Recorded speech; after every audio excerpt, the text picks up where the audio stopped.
lecture series to promote thoughtful discussion on litigation dispute resolution systems and the highest ethical ideals of the legal profession.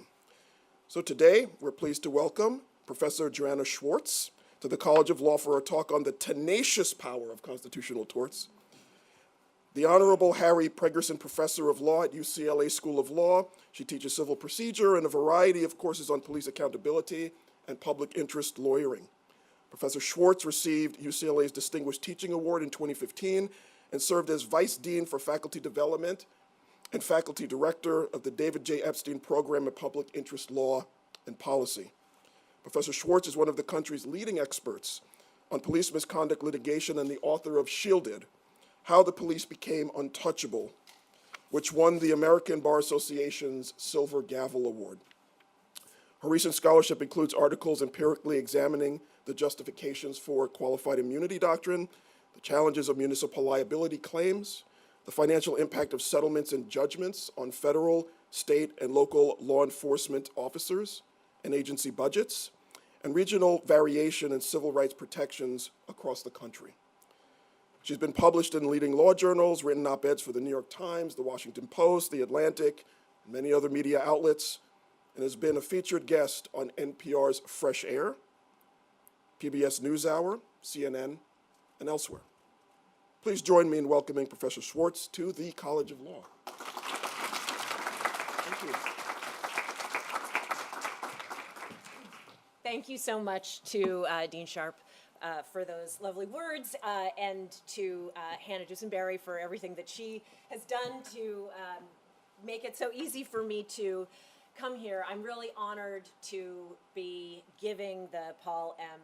Van Arsdell lecture on litigation and the profession.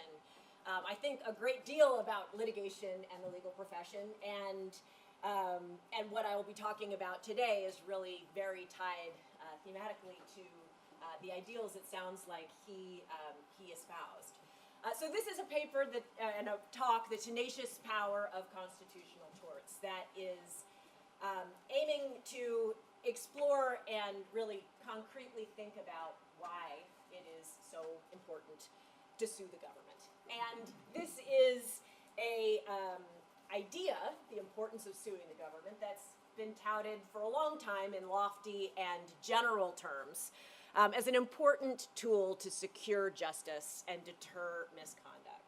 But if you look at court opinions and public commentary about the prospect of suing government, far more often you will see reasons not to sue the government. To some, suing the government is dangerous. As the Supreme Court has recently explained and repeatedly explains, the burdens and distractions of suit will cause government officials to act in a cautious manner, may deter people from ever accepting a role as an officer, and may take money away from cash-strapped municipalities. To those well acquainted with the challenges of bringing these lawsuits, suing the government can seem daunting or maybe even pointless because of qualified immunity and the challenges of municipal liability and many other challenges. It is difficult to win in these cases, and particularly difficult to win in cases against the federal government. And to some, suing the government may seem futile. For people who have advocated for abolition in the prison context, in the policing context, litigation can seem unambitious or even counterproductive because it will only be successful when it seeks modest changes and often results in what have been called reformist reforms that build up instead of limiting the power of unjust systems, sapping energy from efforts to advance more transformative change. So plenty of reasons not to sue the government, and yet constitutional tort litigation remains a critically important tool for people who have been harmed by the government and for people who are seeking long-lasting change. Despite the challenges of civil rights litigation, these lawsuits can be won. They offer important relief for plaintiffs. They offer compensation, information, a day in court, and acknowledgments and commemorations of wrongdoing. They can also mandate or provoke change in local government practices, and they can, while incremental, advance ambitious causes, particularly when part of broader advocacy campaigns and legislative efforts and movement building. So these observations may seem basic. Even skeptics of litigation would likely acknowledge these benefits, even if they usually focus on the limitations.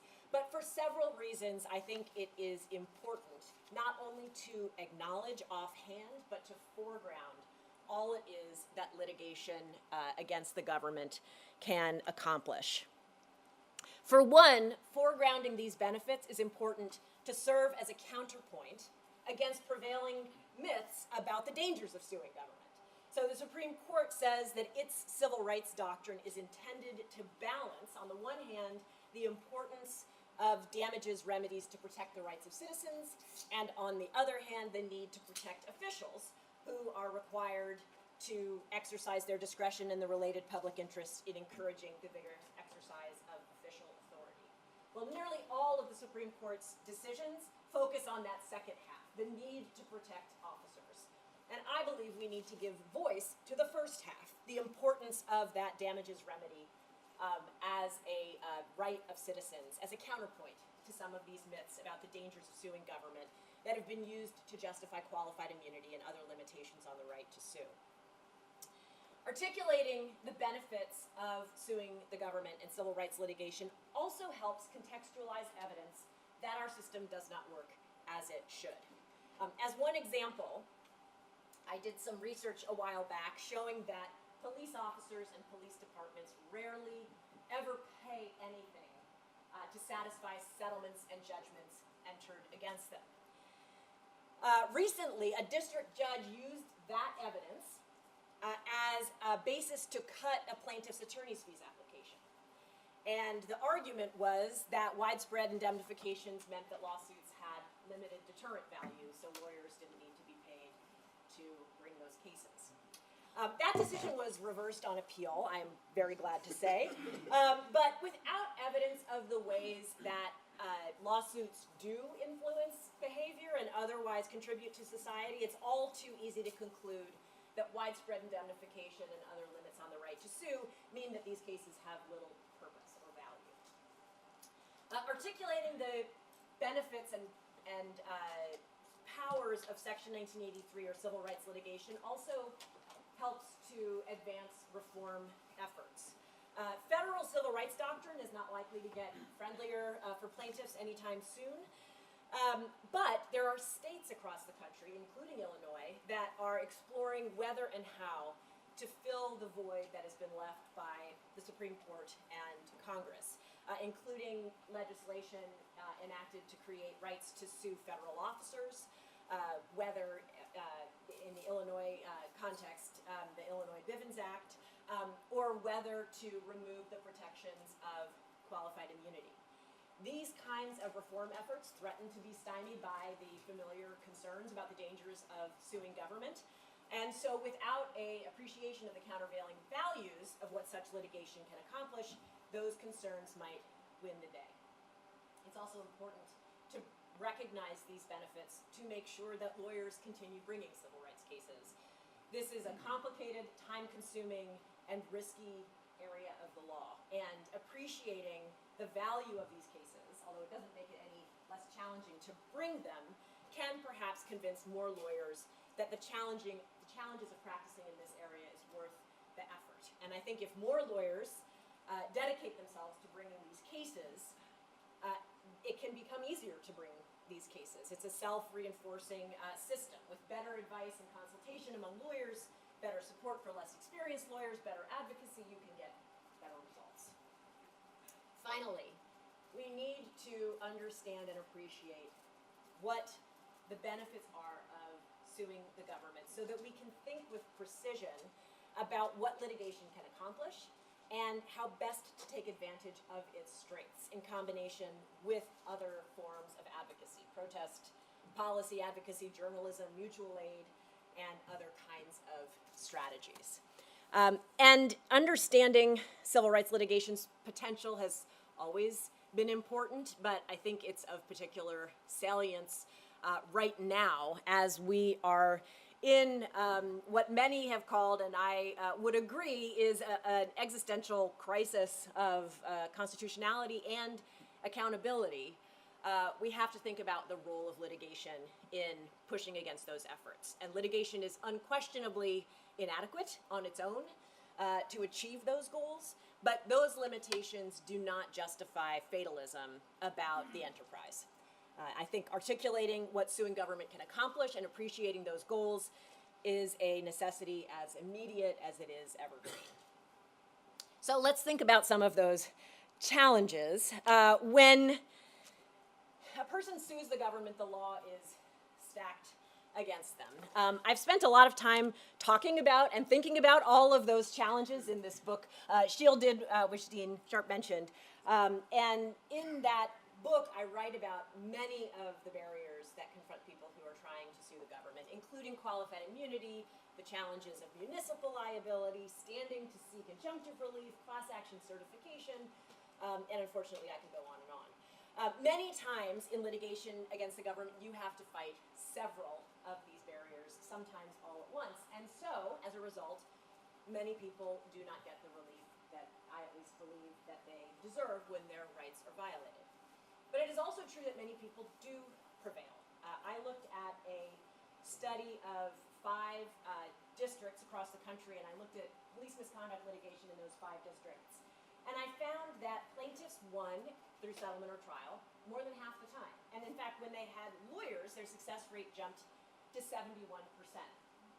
Success can mean a lot of different things. And it may be that in some of those cases, plaintiffs settled for less than they were entitled to, or defendants agreed to settle in order to litigate, in order to avoid litigating the case to the end. But it's also true that people suing the government do manage to overcome these many barriers to relief. And they do so by exploiting vulnerabilities in the law, finding workarounds, and muscling through.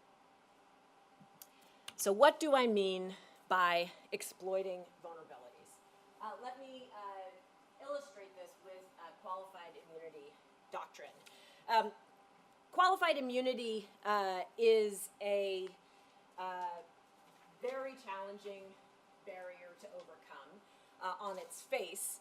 You have to show, it protects, as the Supreme Court said in Malley versus Briggs, all but the plainly incompetent or those who knowingly violate the law. A pretty big standard. You have to find a prior case with virtually identical facts in order to show that the law was clearly established, such that an officer wasn't entitled to qualified immunity. But in this study that I did, that I was referencing before, I found a very small percentage of cases were actually dismissed on qualified immunity grounds. Less than 1% of those police misconduct cases found at the motion to dismiss stage, and fewer than 3% at summary judgment. Part of the reason there are so few cases dismissed on these grounds is because cases that are vulnerable to dismissal on qualified immunity may not get filed at all. It may also be that because there are many other barriers to dismissal in these cases, that cases have failed for other grounds. But it's also true, when you talk to lawyers who bring these cases, that the doctrine is poorly designed to achieve its intended goal of ending cases before discovery and trial. The Supreme Court has described qualified immunity as a question of law that should be resolved at the earliest part of litigation. But the fact-intensive nature of qualified immunity often means that it's impossible for courts to dismiss cases at the motion to dismiss stage on qualified immunity grounds. So long as the plaintiff makes allegations that allege violations of clearly established law, the motion should fail. And as this Seventh Circuit decision recognizes, the motion to dismiss stage is rarely the most suitable procedural setting to determine whether an official is qualified or immune. At summary judgment, it can be challenging as well, because so long as a person can establish a factual dispute, and that the plaintiff's version of those facts amounts to a violation of clearly established law, the case should go to the jury to be resolved. And courts recognize that that as well. I don't mean in any way to contradict prevailing criticisms of qualified immunity. I think the doctrine makes civil rights litigation much more costly, expensive, and complex than it should be. But I mean only to point out that by carefully crafting complaints, highlighting factual disputes in oppositions to summary judgment motions, and contesting appeals of those qualified immunity denials, plaintiffs' attorneys can and do withstand the qualified immunity defense. Another way that plaintiffs get around some of the challenges of bringing these cases is by finding workarounds. And so I want to illustrate this with a workaround to the challenges of Lyons, City of Los Angeles versus Lyons, which is a case that established a very difficult burden to prove entitlement or standing to seek injunctive relief. Essentially, the Supreme Court in the Lyons case held that in order to prove or establish your standing to seek injunctive relief, you have to show that you personally are going to be subjected to the same unconstitutional harm in the future. In Lyons, Adolph Lyons had been put into a chokehold by Los Angeles Police Department officers, and because he could not show that he would be put in a chokehold again, he did not have standing to seek forward-looking relief. That sounds like a very difficult standard, and it is. However, lawyers and their clients have worked around Lyons, and they have done this by suing for monetary damages and then negotiating for non-monetary relief in their settlement agreements.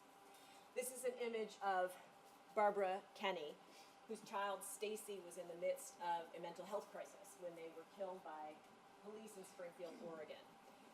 And Barbara and her husband sued the city of Springfield for money damages, and they won a multi-million-dollar settlement.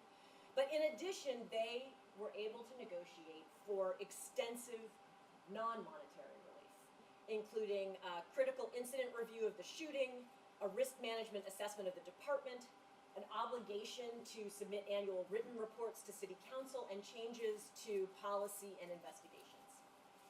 The Kennys have had to work pretty hard to get the city of Springfield to follow through with all of these terms, and it still hasn't honored them all. But there also hasn't been a police shooting in Springfield since 2020. And by working around Lyons in this manner, courts and lawyers have managed to achieve policy changes that they would not have been able to achieve were they required to overcome the standard in Lyons. And sometimes lawyers just muscle through. There are many aspects of the law that can require lots and lots of information, like the standard to show a municipality is responsible for constitutional violations. You typically have to show a custom or a policy of these kinds of violations, and that can require massive amounts of information. In one case, Floyd versus City of New York, which challenged its stop and frisk policy by the City of New York, the plaintiffs had to compile, or did compile, millions and millions of documents related to stop data, and then had to have them evaluated by an expert to prove their claim. So sometimes you muscle through. Although this other case, On versus City of New York, is another case where lawyers representing Reuben On were able to muscle through with far less information. This was a case where Reuben On was alleging that the city had a policy of retaliating against people who were reporting the police. And they didn't have the millions of pages of documents, but they did have press accounts, citizen complaints, and prior lawsuits that they were able to use to create a compelling record that managed to get them over that challenge. And in recent years, despite all of the difficult standards, attorneys have mounted evidence, sufficient evidence of prior misconduct to establish standing to seek injunctive relief, to prove municipal liability, to certify classes, and a whole wide variety of civil rights cases. again, my point is not that these barriers are easy to overcome, but that they can be overcome, and they are overcome. So once plaintiffs manage to win in court, either by exploiting vulnerabilities or finding workarounds or muscling through, what do they get?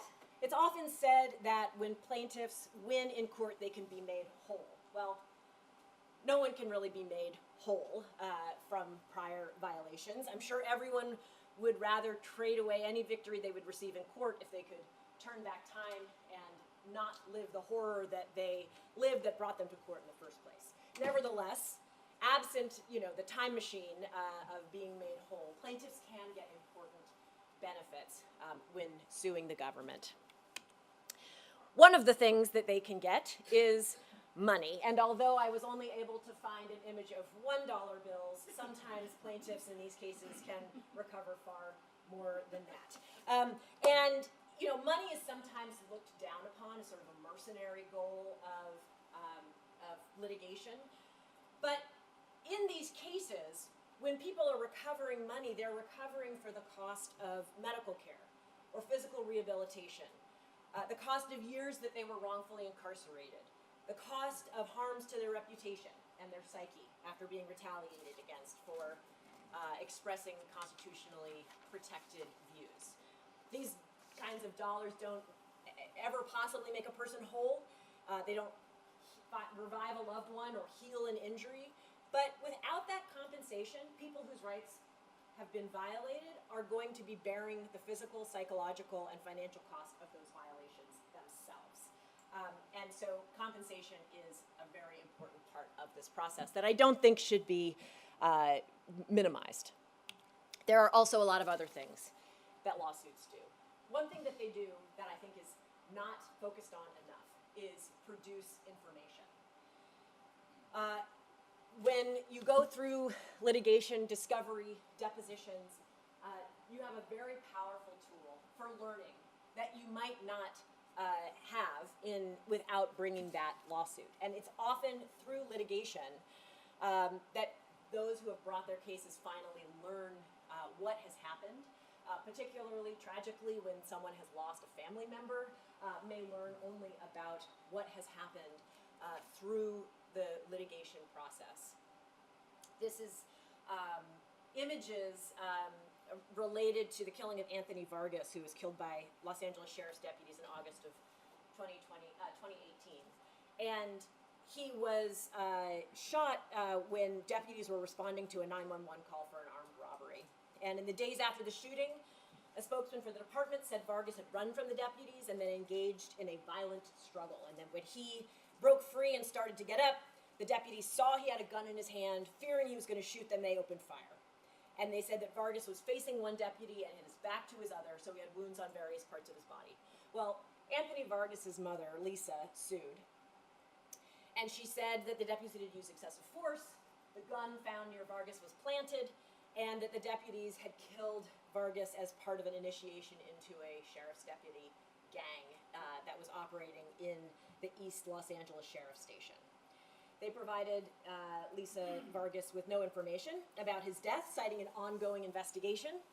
But 10 months after the shooting, a copy of his autopsy was leaked to Vargas's attorneys. And contrary to the deputies' claims and the county's claims, the autopsy revealed that Vargas had been shot 13 times in the back. And as a family member commented in the press conference about that leaked autopsy, this was the first time we're actually getting some kind of information. We didn't know where he was shot. Another benefit is the opportunity to have your day in court. And trial allows for a public airing of the details of what happened, beyond the benefits of actually winning at the end of the day. Marcel Brown is pictured on the left. He won a $50 million jury verdict against the city of Chicago after being wrongfully convicted and imprisoned for nearly 10 years. And when he talked afterwards about the experience of testifying, about his experiences being arrested, his experiences in jail, the challenges and horrors of being found guilty and sentenced, the fraying of his relationships with loved ones, he said that the experience of going to trial was powerful in and of itself. The world finally got to hear my truth, and they had to face the facts of everything they did wrong to me. The trial meant more to me than the $50 million. I feel I got a piece of me back. And that can be a meaningful thing, a day in court, whether or not you win. So Lisa Vargas, Anthony's mother, rejected multiple offers to settle her case, went to trial, and the jury deadlocked. So the case ended in a mistrial. All the same, she was glad that she went to trial. And as Anthony Vargas's aunt, Stephanie Luna, said, for families like mine who had a loved one killed at the hands of law enforcement, the courtroom is one of the only places where we can challenge the official narrative, present evidence, put a face to the number on the coroner report, and seek some form of accountability. Lawsuits can also mandate change. And this is probably, along with money damages, one of the more familiar roles that lawsuits can have. Court orders and settlements of systemic reform litigation can be broad and far-reaching. They can be more targeted.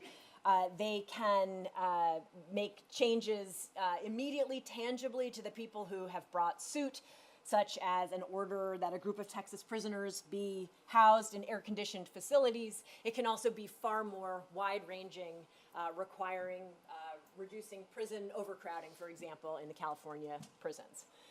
There's a lot to be said about these court orders and the challenges of not only getting those orders, but actually enforcing them. Lawyers who work in this area of litigation will tell you that the implementation of mandated changes like these are politically and legally and bureaucratically complex and can take time and are seemingly never complete, but it still remains important to keep in mind that these kinds of court orders have meaningfully changed conditions in schools and prisons and police departments across the country. And even when they don't mandate change, lawsuits can provoke change. I don't believe that lawsuits influence behavior in the ways that are imagined by the Supreme Court or by economists or by deterrence theorists. Individual officers don't pay settlements and judgments from their pockets. Police departments don't tend to pay settlements and judgments from their budgets. And departments all too infrequently gather and analyze information from lawsuits brought against them, which you would need to do in order to make an informed decision about how to prevent something similar from happening in the future. But it's wrong to say, based on these facts, that damages don't deter. I think despite widespread indemnification and the protection of police departments' budgets and inattention to litigation information, civil rights damages suits can influence behavior in a variety of different ways. One is by announcing new law. Rulings in civil rights cases are not regularly read and absorbed by police officers in the sort of run-of-the-mill case. But when there's a watershed case that announces a new legal right, that information is incorporated into police departments' trainings and in other government entities as well. And the example that I wanted to offer here was from California. In California, there was a decision, Hayes versus County of San Diego, that provided that officers could be ruled to have engaged in negligent conduct based on decisions leading up to the moment at which they used force, not the moment that the force was used itself. And what you see here is the Inspector General of the Police Commission for the LA Police Department setting out a training informing their supervisors about how this decision changed standards. Of course, they don't necessarily follow that law. They don't necessarily follow it all the time. But it does new law does enter into the conversation. Payouts can also impose financial pressures, even when the department itself is not footing the bill. So in Chicago, for example, money is allocated to the police department to pay settlements and judgments, but when the police department runs out of that money, then they can just go back to the city council and the money is taken from another part of the budget. so it doesn't financially affect the police department itself. However, there have been a number of very expensive settlements in wrongful conviction cases in Chicago in recent years, as you well know.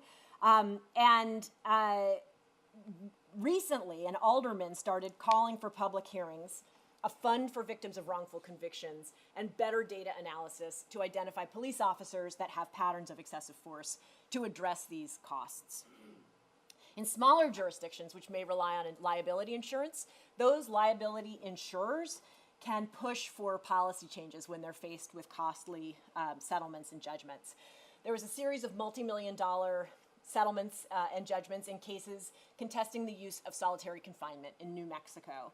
And those cases led the state's insurer to push for reforms and for the legislator to pass a bill limiting the use of solitary.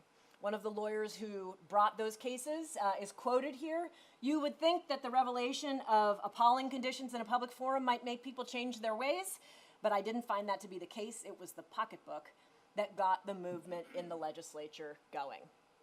Of course, financial levers have their limitations. The costs of suits don't necessarily translate into the amount of harms, and there's any number of caveats that I could place on any of these possibilities. But again, those limitations and qualifications don't mean that you should ignore these sources and levers. Instead, you have to think strategically about how to use them. And sometimes insurers and these kinds of financial pressures have succeeded where other kinds of efforts have failed. Litigation is also an important way of focusing attention on a subject, the case itself, or on a broader subject. If you look at press accounts of troubled government entities and agencies, they are often using court records to make their stories. And public attention to issues can influence government behavior. Take, for example, the case of Dennis Wayne Hope. It's a Texas prisoner. He was released from solitary confinement after being held in solitary for more than 27 years. He brought a lawsuit, and he was challenging his conditions of confinement. He lost in district court. Then he lost in the Fifth Circuit. So Hope and his lawyers filed a petition for certiorari in the Supreme Court, arguing that this detention was overly long and also violated his First Amendment rights. And the lawyers got 4 amicus briefs detailing the history and legality and administration of solitary confinement. They also used the attention that had been given to the cert petition to focus awareness on his experience in solitary and solitary confinement more generally. So there were stories about Hope's petition and the use and harms of solitary confinement published in the New York Times and the Washington Post and elsewhere, and Hope himself wrote an essay about his experience that was shared around the world. A week before the Supreme Court was scheduled to hear his case, Texas decided to release him from solitary confinement. The case is still pending. The lawyers representing Hope are seeking damages also for his lengthy detention. But in his attorney's view, it was the campaign that was waged outside the courtroom that ultimately led to this outcome. And as his lawyer said, "Do I think Mr. Hope would have been let out of solitary confinement if we'd just written a terrific cert petition? Perhaps. I think it's far more likely that Texas let Mr. Hope out of solitary confinement because we used our petition before the Supreme Court to generate this barrage by folks around the country, including some of our legislators in Texas, about our client." Of course, as this emphasizes and illustrates, his release from solitary confinement occurred without having resolved the suit, without the Supreme Court having granted cert. So litigation can focus attention on a case, whether or not that case results in success in the courtroom. So I've hopefully convinced you people can win these cases. These suits can materially change people's circumstances, can reveal useful information, can offer a day in court, can mandate change, can provoke change, and can focus attention on government practices. You may still wonder what these suits actually achieve. Are there efforts through these litigations to prevent something similar from happening again. As I said at the beginning, I don't think that lawsuits magically cure society's problems, but that doesn't mean that they're useless. Instead, it means you have to think in concrete ways about litigation's strengths as well as its weaknesses. You have to view litigation as one piece of a much broader advocacy effort that can include policy advocacy, movement lawyering, protest, and many others.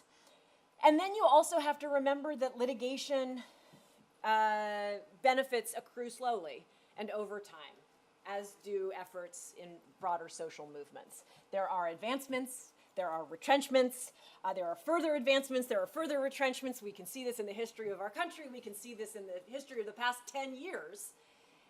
And I want to maintain that there is progress despite that cycle. Even retrenchment doesn't bring you back necessarily to square one. The fact that efforts to create some kind of change are frustrating and time-consuming and halting and incomplete does not mean that they're a failure. In the words of Marion Gray Hopkins, whose son Gary Hopkins Jr. was killed by Baltimore police in 1999 and who has been fighting for police reform in Baltimore ever since, it's just that change is slow. Change is very small. Change is surely slow and small in Los Angeles County, where Anthony Vargas's family continues to fight against deputy gangs and the culture of violence and impunity in the Los Angeles Sheriff's Department. She, as we know, the lawsuit itself resulted in a mistrial, but Anthony's family has continued to work with an organization that they have been deeply involved with called Check the Sheriff, a coalition of families who have been impacted by sheriff's deputies' violence. They have advocated for change at the local level.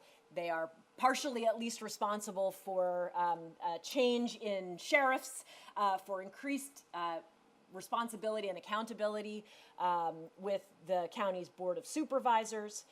And none of those things themselves are silver bullets either.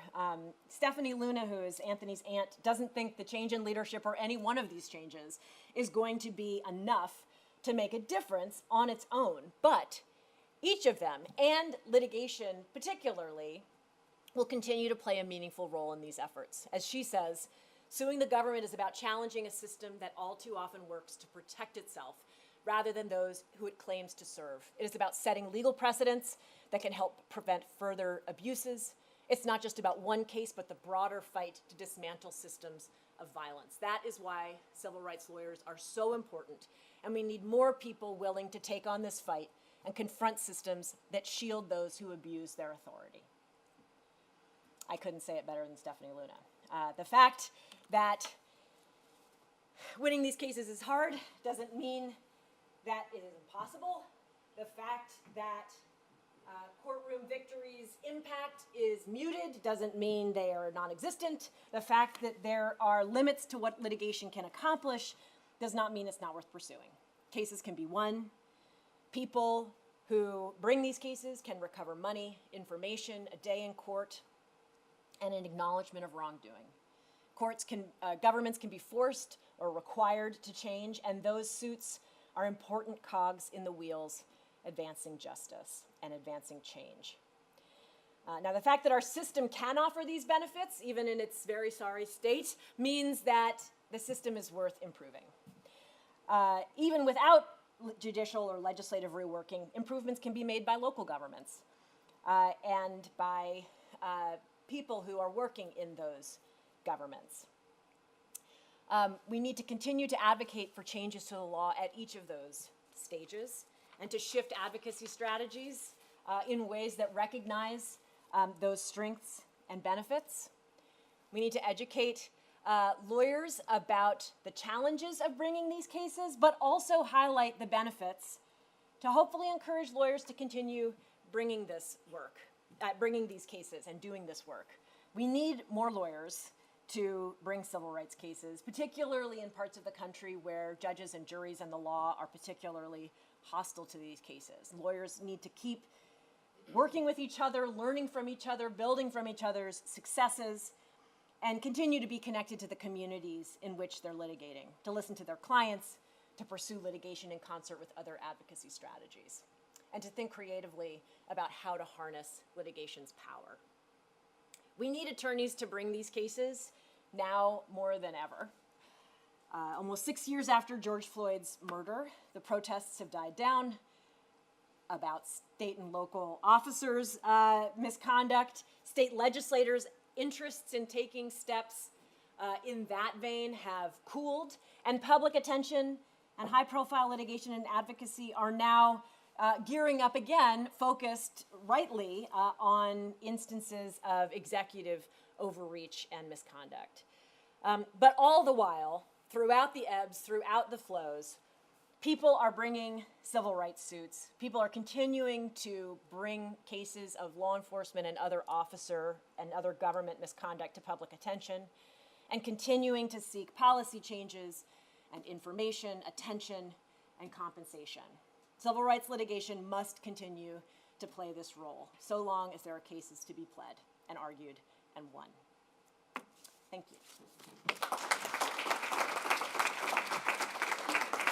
Thank you so much. Would you indulge a few questions? I'll indulge any number of questions. So if the spirit moves you, the microphones are there, or you can just project from wherever you're sitting. Rob Carr has the first question. Thank you so much. And also just thank you for having me to unify. I love the picture that it's holistic. Litigation is one piece of it, but I really just want to appreciate about the info just for a second.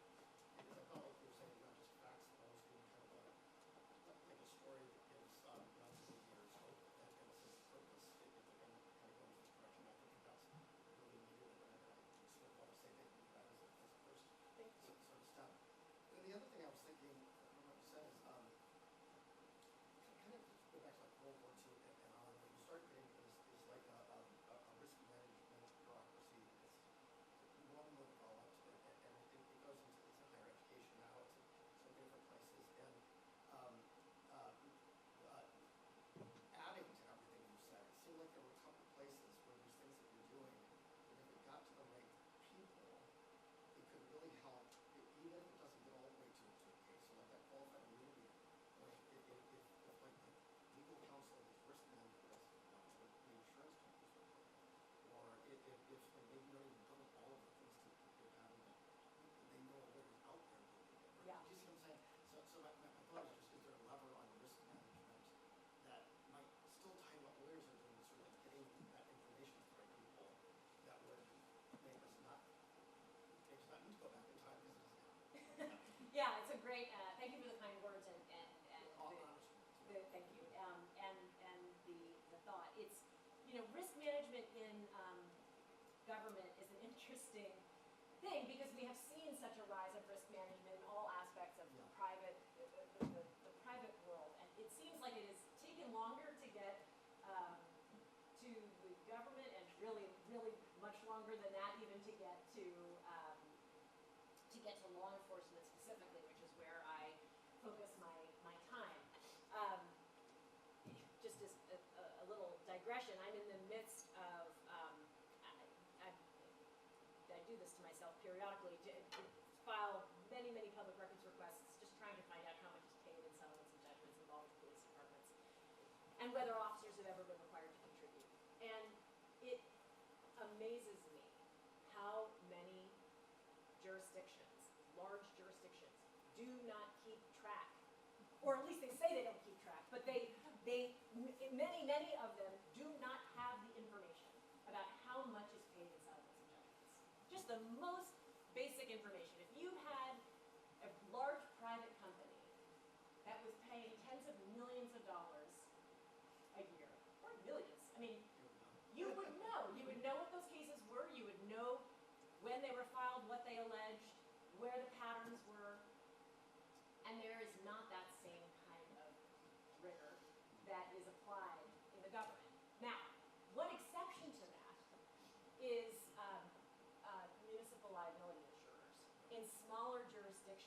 rely on municipal liability insurers, those liability insurers are thinking about risk management.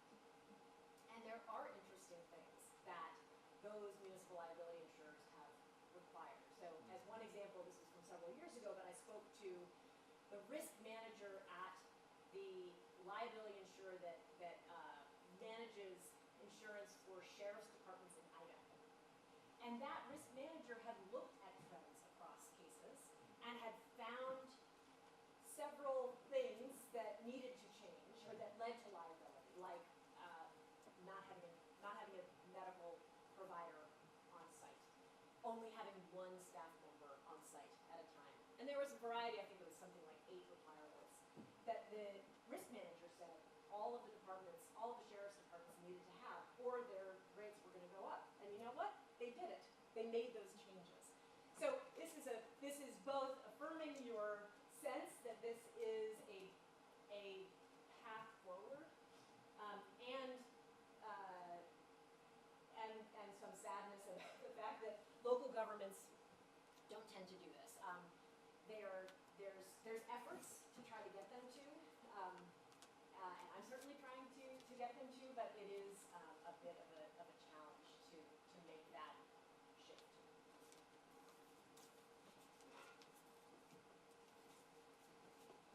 Hi, thank you so much for being here, Mr. Schwartz. I was wondering, since you talked about at the beginning different ways of measuring success, if you have any sense of the statistics on sort of writ large what client satisfaction rates are like, including among people who settle and maybe who settle for not as much as they deserve. What's your sense of how much